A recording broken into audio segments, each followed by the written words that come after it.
Eh bien, bonsoir, merci beaucoup. Alors, je vous présente donc Émilie Prévoto, c'est bien que vous êtes dans l'ordre, Romain Duteil, non, Guillaume Mika et Maxime Nicolajak, si j'ai pas fait d'erreur.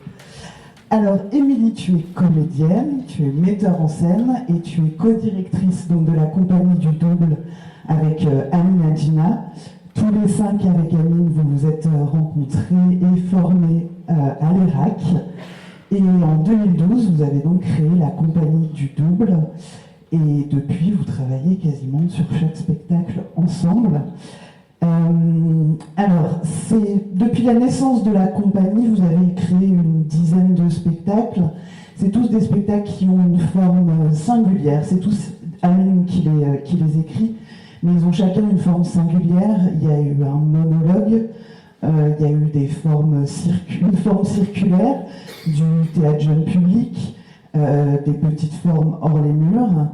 Et ces spectacles, nous, on en a accueilli 3, les 3 derniers, donc Histoire de France, Nos Jardins, et très très récemment, au mois de février, vous étiez en tournée dans les appartements de Malakoff pour une petite forme qui s'appelle Transformers. On pourrait croire que ce spectacle, le projet de Lehman, c'est votre dernière création, et pas du tout. C'est un spectacle qui a été créé en 2019, pas loin, chez nos voisins, à Vanves, mais qui a été stoppé pour on le sait, la crise du Covid, et donc il y a eu quelques dates. Et vous le reprenez seulement maintenant, après donc, d'autres spectacles, d'autres créations. Pourquoi cette envie de reprendre, de redonner vie à ce spectacle, oui, de prolonger la vie de ce spectacle, mais pourquoi aujourd'hui revenir à cette forme-là, et puis nous parler un petit peu du point de départ, qui est une œuvre d'un philosophe allemand.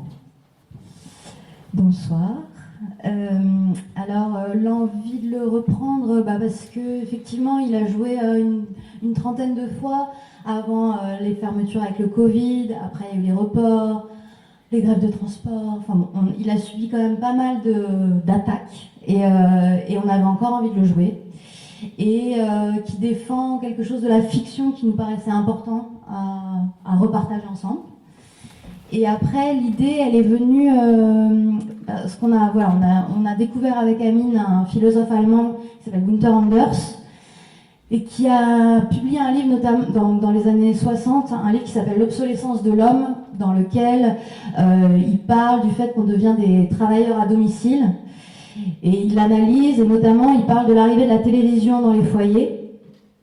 Et il raconte un fait divers d'une femme qui tombe amoureuse d'un personnage de sa série préférée. Et son mari ne le supporte plus et envoie des menaces de mort à l'acteur. Et ça se finit devant les tribunaux. Et en fait, de ça a déclenché chez nous une potentialité théâtrale très forte, à la fois pour s'interroger sur nos rapports avec la fiction, à quel point les voix de radio, les séries nous peuplent et sont familiers avec nous, et puis de voir aussi qu'est-ce que la fiction donnait comme possibilité d'action pour agir. Et de ne pas le voir comme une fiction forcément, parce que les soaps c'est très dévoyé, c'est mauvais goût, mais comment dans ce soap, cette femme trouve quelque chose, quand même. Alors, vous avez eu envie de recentrer très vite l'étude autour de la famille, autour des questions, des relations aussi entre la mère et ses enfants. Avant ce spectacle, il y avait un spectacle qui s'appelait Retrouvailles, où là c'était le père qui partait. Là, c'est la mère qui part. Pourquoi vous avez eu envie, à ce moment-là, de vous interroger aussi sur ces relations-là et sur cette femme, sur la mère et sur les relations avec ses enfants? Ce qui nous intéressait là, c'était le côté femme au foyer, qui nous parle beaucoup, Amine par son enfance, et puis moi c'était le rapport au feu de l'amour, parce que très tôt, ma mère m'a mise chez une nourrice à partir de mes 3 semaines jusqu'à mes 8 ans, et j'ai été mise devant les feux de l'amour tous les midis. Et donc, cette mythologie, comment elle irrigue en fait, comment moi elle a été les premières sources de narration, de comment on raconte une histoire, les homosexuels, il y a tout dedans quoi. Et Amine, la question de la mère est très importante dans son écriture, dans tout ce qui est traversé par son écriture. Et comme on monte uniquement les textes d'Amine, c'est vrai que cette obsession-là revient.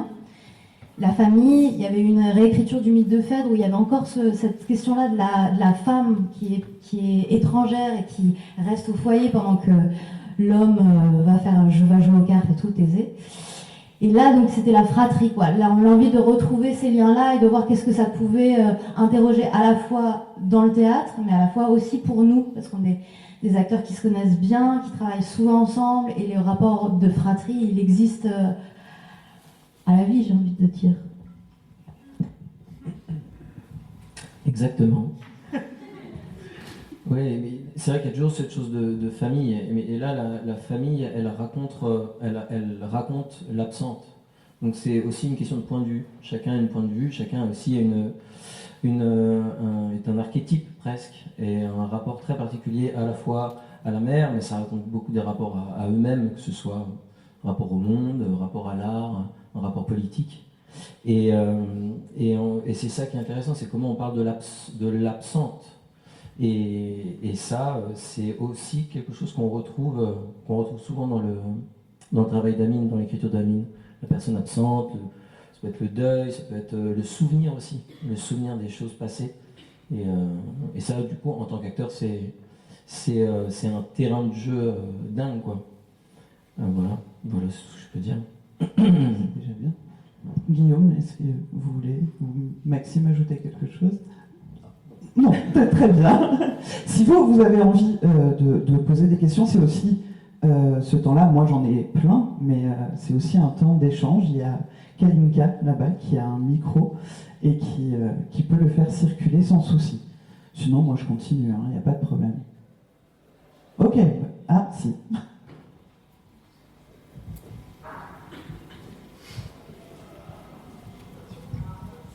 Bonsoir. Dans la pièce, à un moment, il y a Guillaume qui joue Moonlight Shadow. Mais pourquoi cette musique-là spécialement et pas une autre?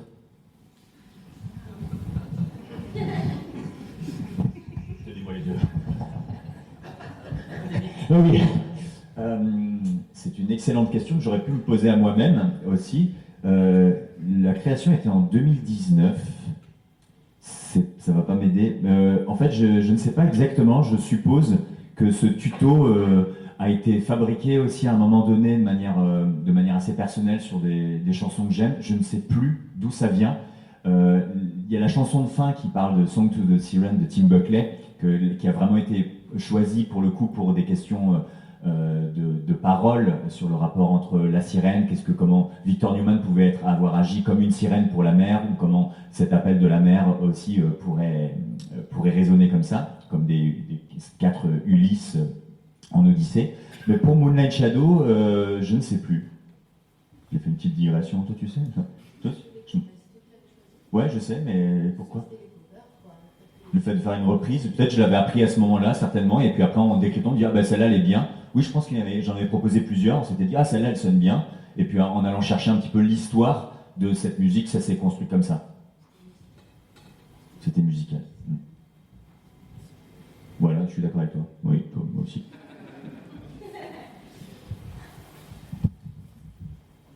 Oui, bonsoir. Est-ce que vous vous êtes nourri en fait de plus anciens spectacles, d'autres créations? Personnellement, moi, j'ai pensé par exemple à un film très vieux, 73, René Alliot, Rue de journée pour la reine, avec Simone Signoret, qui en fait, elle n'est pas nourrie de feuilletons, elle est nourrie en fait de presse comme point de vue image du monde, etc. En fait, elle rêve de devenir reine comme en fait ce qu'elle lit dans la presse.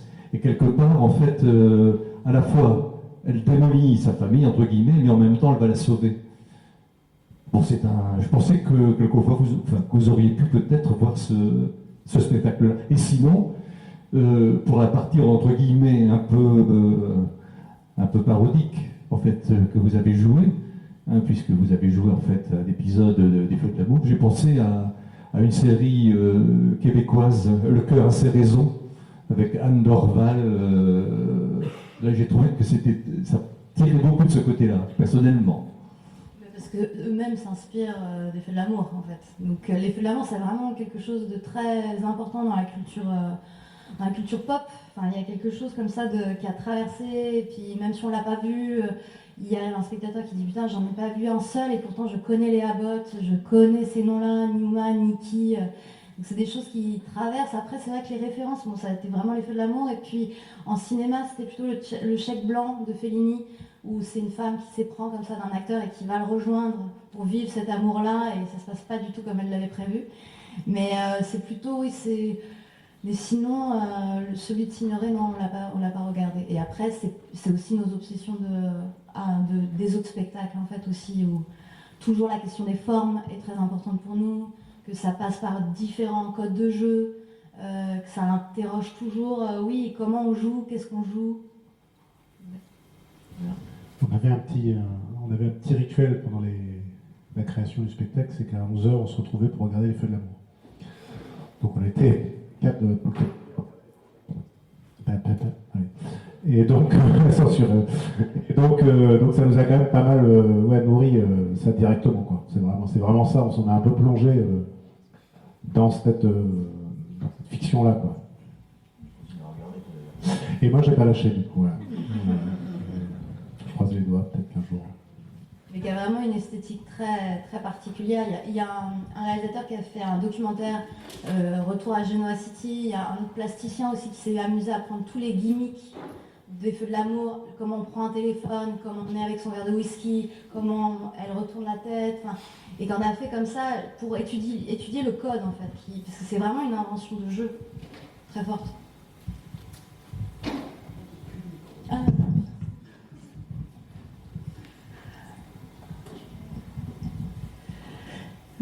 J'ai beaucoup aimé le spectacle, mais j'ai un petit problème de lien entre la première partie où c'est vraiment la famille, chacun avec enfin le survivaliste, l'artiste, etc.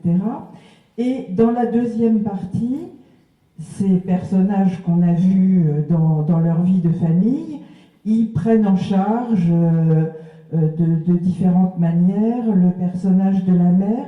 Alors, est-ce que c'est lié à leur... Enfin, notamment, il y a l'aîné, puis le survivaliste là, qui joue la mère de façon très différente. Est-ce que c'est lié à leur personnalité réelle? Comment est-ce que vous vous êtes attribué la manière de jouer les personnages?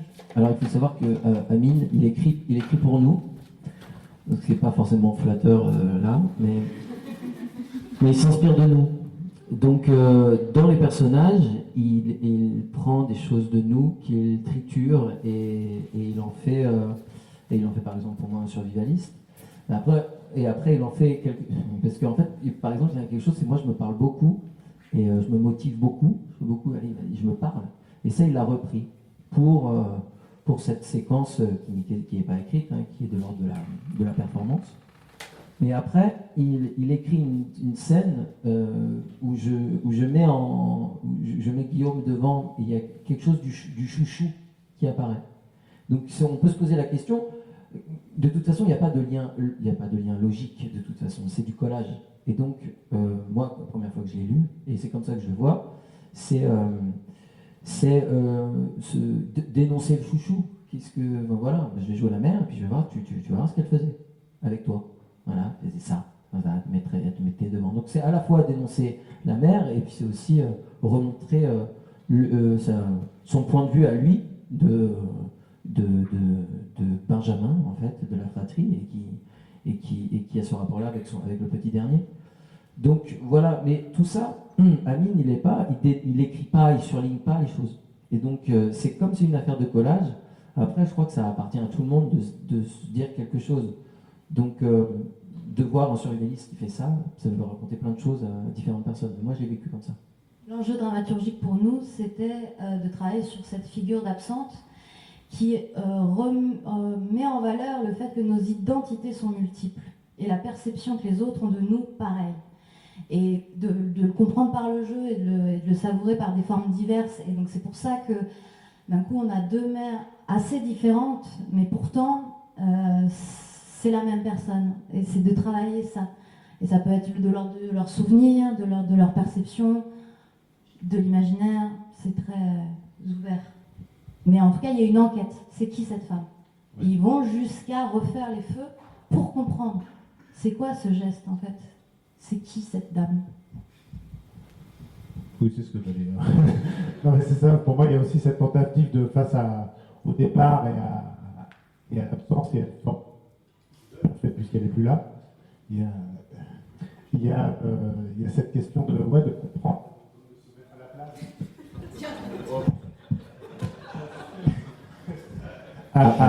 Et donc, non, mais cette question de tout à coup de vouloir comprendre qui c'est en fait, et qu'est-ce qui a emmené à ce geste, et qu'est-ce qui fait que voilà, aujourd'hui je vis cette perte-là, et voilà, tenter de comprendre.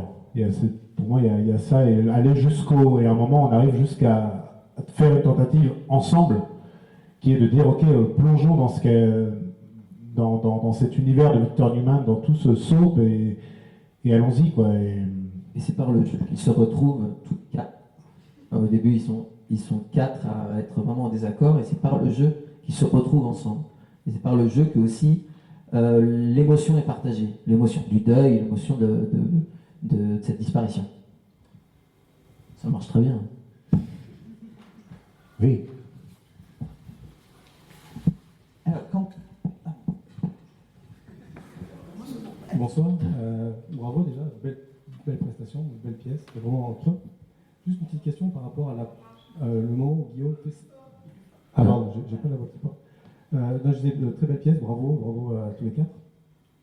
Juste par rapport à la prestation de Guillaume, quand tu es en train de faire la vidéo YouTube, je comprends que c'est YouTube, du coup est-ce que c'est une façon de voir l'évolution de la télé qui va être remplacée à terme par YouTube, et que du coup ça devient le nouveau prisme par lequel on remplace des membres de la famille, où on vit des deuils, on vit des choses?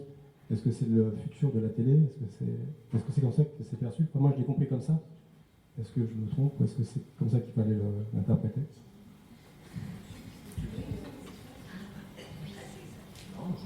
Ouais. Oui. Oui, c'est ça, c'est que en fait, quand on cherche les formes, on s'interroge à la fois sur ce rapport à la télé, aussi pour Guillaume, il y a tout le rapport à la musique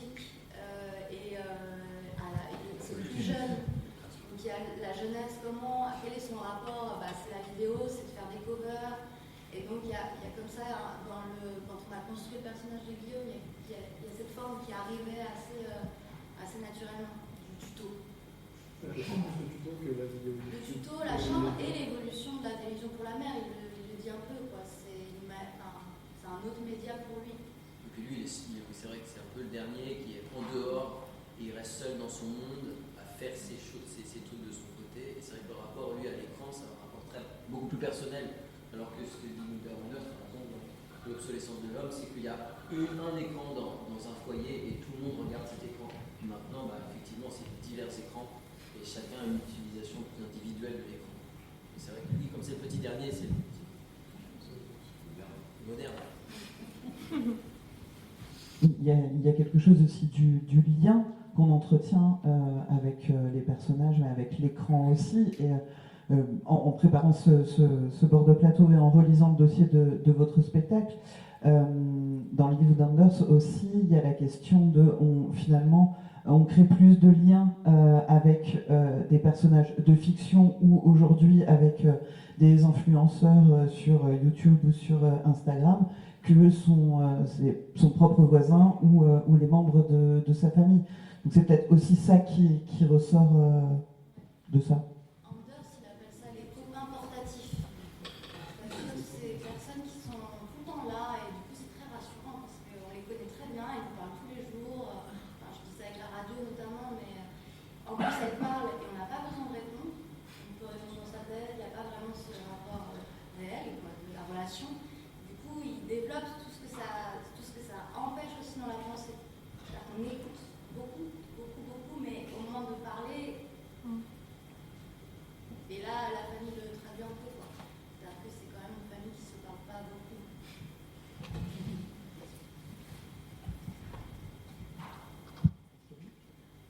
la personne.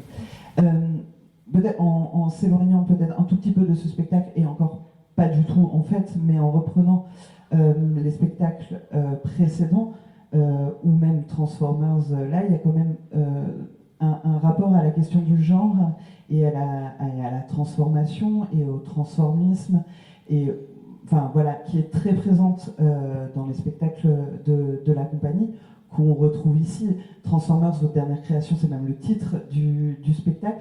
Peut-être que vous pouvez, qui veut en dire un mot, et voilà, pourquoi ça revient et c'est si présent dans les différentes créations de la compagnie. C'est un rapport très ludique, c'est un rapport au jeu, et au-delà du transformisme, c'est le rapport au costume très présent dans la compagnie. Et on va souligner le travail de Jean Pochard, avec qui on travaille beaucoup. Et à chaque fois, il nous invente des silhouettes qui nous invitent à jouer.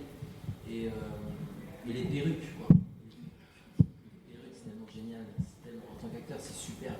Ça nous tout de suite, ça nous change. Et donc ça, c'est un rapport à l'identité. Et donc, nous, en tant qu'acteurs, travailler sur l'identité, c'est franchement, c'est un champ, c'est encore un truc incroyable à faire. Et puis, il y a peut-être une obsession aussi d'Aline à nous transformer en femme. Là, il y avait aussi le fait qu'on parlait d'une femme qui était partie pour Victor Newman, qui représente quand même un grand symbole du patriarcat très très fort. Et du coup, c'était comment, qu'est-ce que c'est qu'être un homme, quoi, qui était mis en question par en dessous, quoi.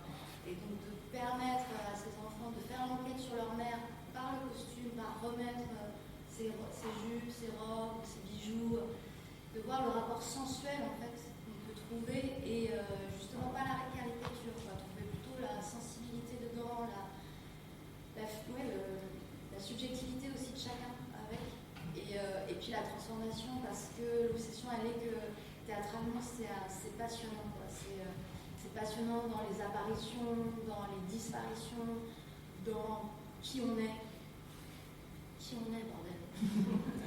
Et du coup c'est de les multipliciter, de les chercher, de les ouvrir toujours plus.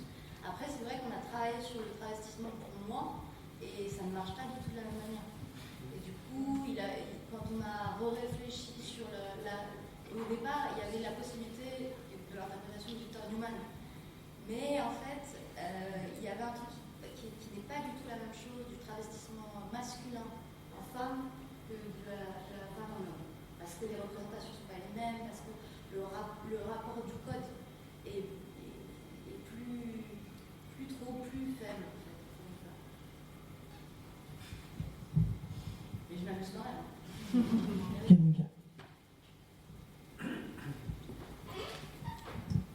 Si j'étais curieux, mais pour le décor, pourquoi avoir pris spécialement ces sortes de cubes pixelisés pour le fond, plutôt que par exemple un écran ou quelque chose d'autre?